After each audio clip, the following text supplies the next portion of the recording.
ไม่แน่ใจนะคะว่าจะเรียกว่าเป็นนัดหยุดโลกได้หรือไม่สำหรับการเดินทางของประธานาธิบดีสหรัฐโดนัลด์ทรัมป์ที่เดินทางเยือนเอเชีย5ประเทศใช้เวลา12วันไม่เคยออกนอกสหรัฐนานติดต่อกันขนาดนี้นะคะแต่กลายเป็นว่าความโดดเด่นของประธานาธิบดีโดนัลด์ทรัมป์ดูเหมือนจะถูกกลบไปด้วยความโดดเด่นของสีจิ้นผิงหรือไม่นะคะถึงกับมีการกล่าวว่าดูเหมือนทรัมป์จะยิ่งขับให้ภาพความเป็นผู้นำของสีจิ้นผิงโดดเด่นขึ้นในการเยือนครั้งนี้ค่ะโดยเฉพาะถ้าเทียบกับ2ทริปแรกในการเดินทางไปเยือน2จุดแรกก็คือไปเยือนญี่ปุ่นและเกาหลีใต้ภาพของทรัมป์ดูดีในแง่ของการพูดคุยกับผู้นำทั้ง2ประเทศ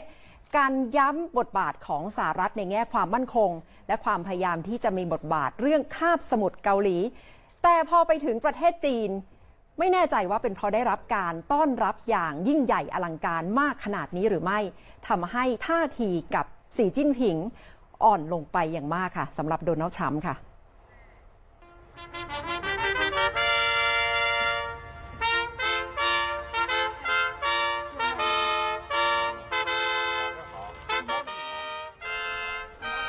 เป็นช่วงเวลาที่ทรัมป์ได้รับการต้อนรับที่สมบูรณ์แบบอย่างมากนะคะสำหรับการเดินทางไปเยือนประเทศจีนได้รับการต้อนรับจากประธานาธิบดีสีจิ้นผิงได้รับประทานอาหารค่ำร่วมกันที่เมืองต้องห้ามนะคะซึ่งเป็นเรื่องที่ไม่ได้เกิดขึ้นบ่อยทรัมป์ถึงกับคุยว่าโอ้โหไม่เคยได้รับการต้อนรับอดีตผู้นำของสหรัฐท่านอื่นๆก็คงจะไม่ได้รับการต้อนรับที่ยิ่งใหญ่ขนาดนี้นะคะแต่นักวิเคราะห์กลับมองว่าการที่จีนพยายามที่จะให้เกียรติทรัมป์อย่างมากกลับกลายเป็นการลดภาพของทรัมป์ให้ดูเป็นรองประธานาธิบดีสีจิ้นผิงไปและการที่ทรัมป์ดูเหมือนจะใจอ่อนและพูดกับสีจิ้นผิงในหลายๆเรื่องแบบนุ่มนวลก็ยิ่งทำให้ถูกจับจ้องนะคะว่าจุดยืนของทรัมป์ที่เคยพยายามที่จะข่มจีนและต่อว่าจีนไม่ว่าจะเป็นเรื่องของการปั่นค่าเงินหยวนหรือพยายามที่จะบอกว่าจีนเอาเปรียบทางการค้าต่อสหรัฐภาพเหล่านี้หายไปหมดเลยนะคะในระหว่างการไปเยือนประเทศจีน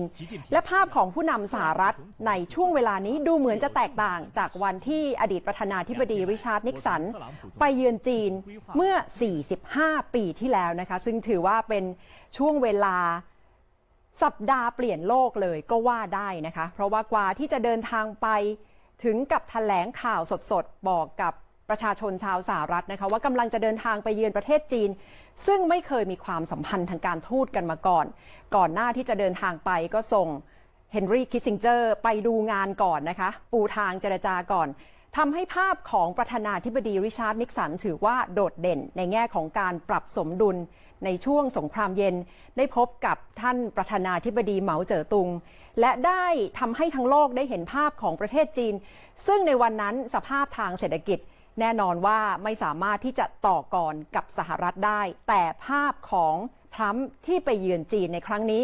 กลับทำให้เห็นภาพความโดดเด่นในเชิงเศรษฐกิจของจีนขึ้นมาอย่างมากในช่วงเวลา45ปีค่ะนักวิเคราะห์ที่ติดตามเรื่องนี้คุณบิลโจนส์บอกว่ามีความหมายโดยนัยยะทางการเมืองอย่างยิ่งสำหรับการไปเยือนของทรัมป์ที่ประเทศจีนในครั้งนี้และจะส่งผลต่อบทบาทของสหรัฐในเวทีโลกค่ะแต่ทรัมป์ก็พยายามจะบอกว่าผมได้พยายามต่อรองเจรจาแล้วก็มีสิ่งที่สหรัฐได้มานะคะก็คือข้อตกลงทางการค้าการลงทุนมูลค่า 250,000 ล้านดอลลาร์สหรัฐแต่ที่ถูกตั้งข้อสังเกตก็คือทรัมป์ไปชมประธานาธิบดีสีจิ้นผิงว่าแหมเป็นผู้ชายที่สุดยอดและดูมีความพิเศษอย่างมากนะคะและกล่าวโทษอดีตผู้นำสหรัฐว่าทำให้เกิดปัญหาการขาดดุลทางการค้าของสหรัฐต่อประเทศจีนซึ่งประเด็นนี้อาจจะทำให้นักวิเคราะห์สหรัฐและจีนเกิดความกังวลตามมานะคะว่ากำลังเท่ากับเป็นการไปรับรองบทบาทความเป็นผู้นำของจีนโดยเฉพาะในระดับภูมิภาคและทรัมป์ไม่ได้เอ่ยถึงปัญหาทะเลจีนใต้กับประธานาธิบดีสีจิ้นผิงค่ะสิ่งที่จีนเสนอให้กับสหรัฐก็คือถ้าดูบรรยากาศทางการค้าจีนได้ดุลการค้าเพิ่มจากสหรัฐนะคะในช่วง10 เดือนแรกของปีนี้สูงถึง 223,000 ล้านดอลลาร์สหรัฐแลกกับข้อตกลงทางการค้า37เรื่องโดยจะเปิดทางให้บริษัทสหรัฐ30บริษัทเข้าไปลงทุนและทำการค้ากับประเทศจีนนะคะแต่รัฐมนตรีว่าการกระทรวงการต่างประเทศบอกว่า ของสหรัฐบอกว่าข้อตกลงเหล่านี้น้อยเกินไปไม่พอสำหรับสหรัฐค่ะและสำหรับการเดินทางไปเยือนโดยรวมของประธานาธิบดีโดนัลด์ทรัมป์ในครั้งนี้ในขาสุดท้ายเมื่อเดินทางไปถึงฟิลิปปินส์ตัดสินใจที่จะไม่ร่วมประชุมกับบรรดาผู้นำชาติอาเซียนในวงประชุมสุดยอดผู้นำเอเชียตะวันออกนะคะซึ่งเรื่องนี้ถูกวิพากษ์วิจารณ์ตามมาอย่างมากว่ายิ่งไปเพิ่มช่องโหว่ของสหรัฐในภูมิภาคเอเชียแปซิฟิกและยิ่งเปิดทางให้จีนได้